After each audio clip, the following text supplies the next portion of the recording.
Olá, meu nome é Bernardo e você está no canal Aknat. Hoje a gente vai continuar nossa série das terças-feiras sobre a Suma Teológica, o projeto Suma Teológica. Cada terça-feira às 18 horas vem um artigo pontual.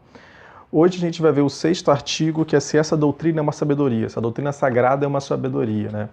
Eu vou tentar fazer um teste hoje, que já me falaram algumas pessoas que eu falo às vezes um pouco rápido, às vezes até embolo uma palavra com a outra e tal. Então hoje eu vou falar um pouco mais leve, mais light. Depois, se vocês puderem, dar um mínimo de retorno, né, nos comentários, se tá bom, se às vezes eu tô lento demais, se era melhor como estava antes, né, ou se tá mais ou menos. Nos próximos vídeos, nos vídeos da quinta e no sábado, eu vou fazer como estava um pouco antes, mas hoje vai ser um vídeo teste, tá bom? Geralmente eu gravo os vídeos no mesmo dia, né, em geral.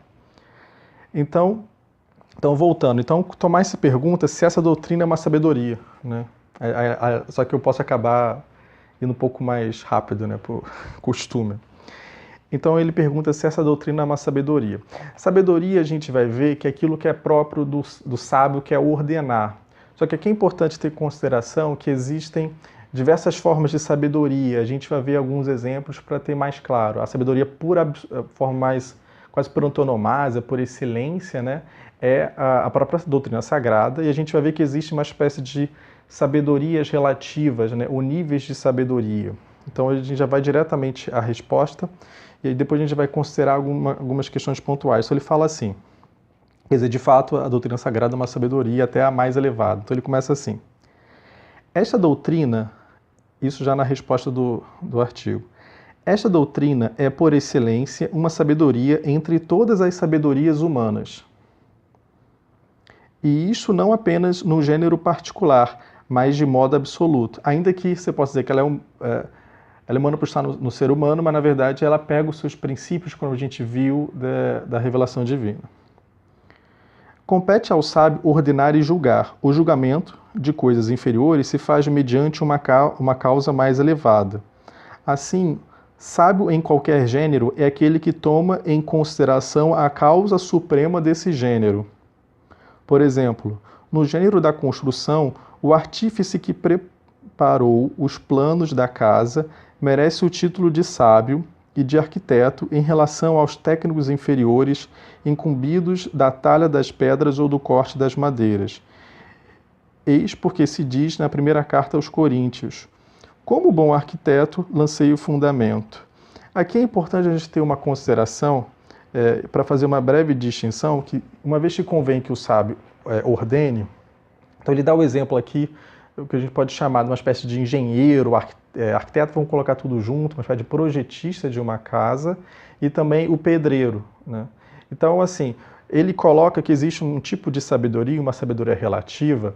Por exemplo, se um pedreiro tiver uma dúvida sobre se ele vai quebrar determinado canto da casa, ou até que ponto ele vai quebrar uma parede, se até metade, se até 1 metro, 1,5 metro, o que ele faz? Ele pergunta para o projetista, que a gente pode entender aqui de uma forma um pouco mais aberta, mais lata, assim, que seria o engenheiro, o arquiteto, o projetista, de modo geral, e essa pessoa, ele simplesmente fala, olha, vale a pena quebrar, quer dizer, vale a pena não, deve-se quebrar aqui, deve-se quebrar, não se deve quebrar ali, esse aqui é o limite.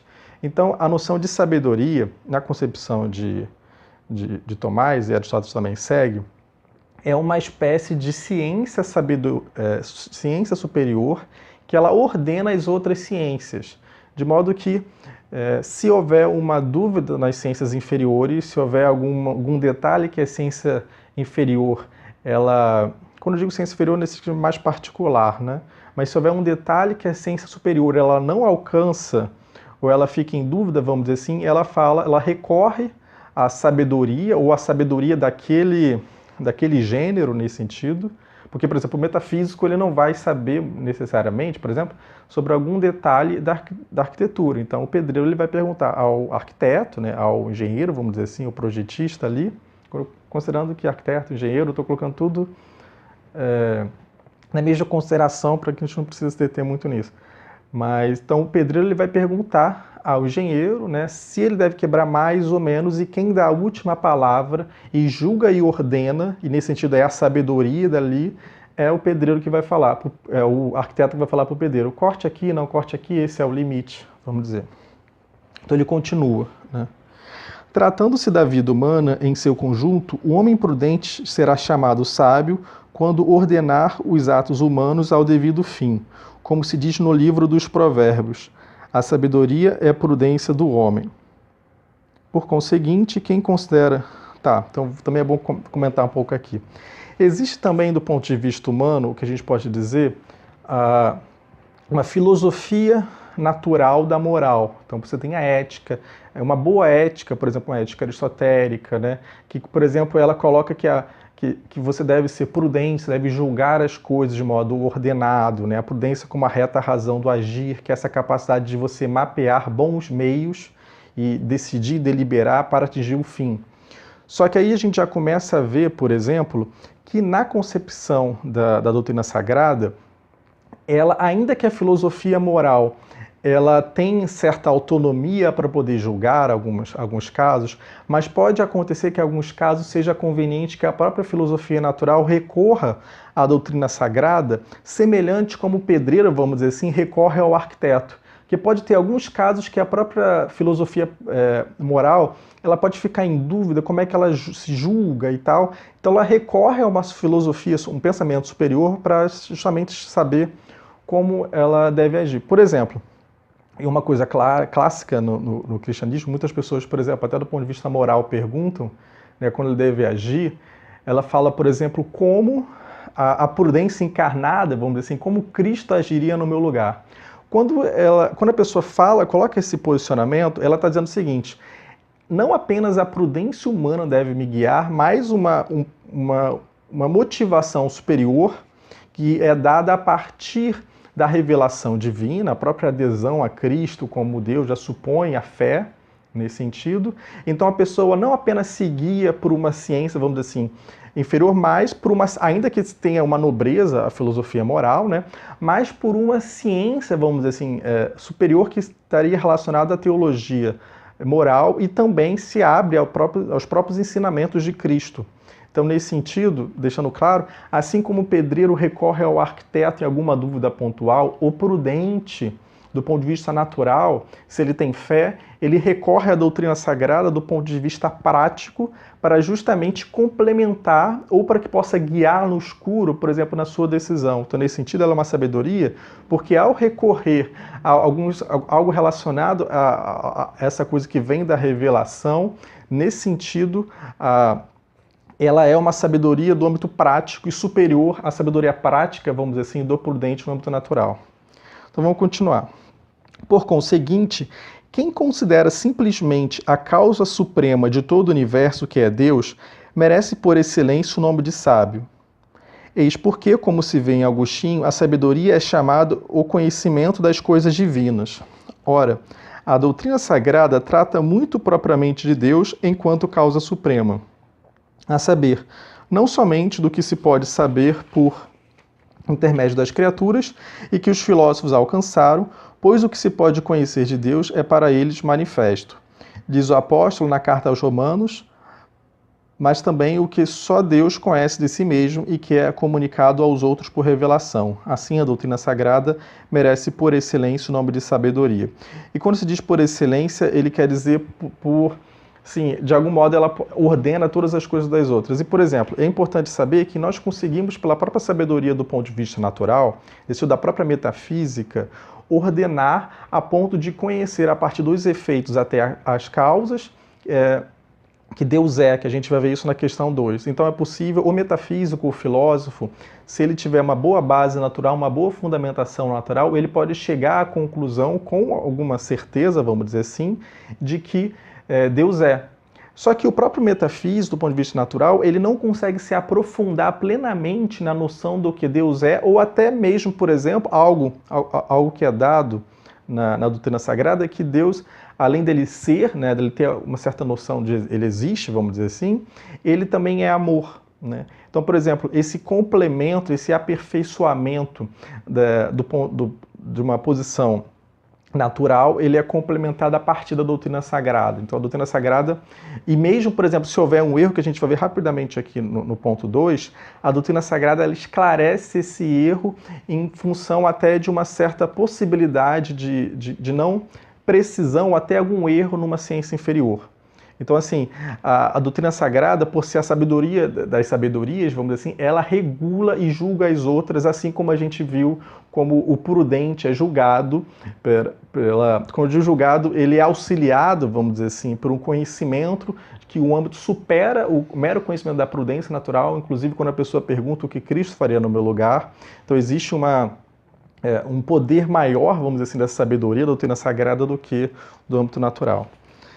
Então, e também outra questão que eu acho que é importante, e já para a gente finalizar aqui a questão 1, que é o seguinte: ele coloca a relação, inclusive, de que, por exemplo, se há alguma filosofia, alguma ciência inferior, vamos dizer assim, inferior com relação ao superior, que é a teologia sagrada, se ela chegar a alguma conclusão que for contrária à doutrina sagrada. Então, como é que a gente se posiciona? Então, ele fala assim, isso no mesmo artigo, na resposta ao argumento 2, ele fala assim: ora, o conhecimento, eu já estou pegando a parte focando aqui, né? Ora, o conhecimento próprio à nossa ciência é obtido por revelação e não pela razão natural. Por conseguinte, não pertence à doutrina sagrada estabelecer os princípios das outras ciências, mas apenas julgá-los. Tudo o que nessas ciências se encontrar como contrário à verdade da ciência sagrada deve ser condenado como falso, conforme se diz na segunda carta aos Coríntios. Nós destruímos os raciocínios pretensiosos e todo o poder altivo que se ergue contra o conhecimento de Deus.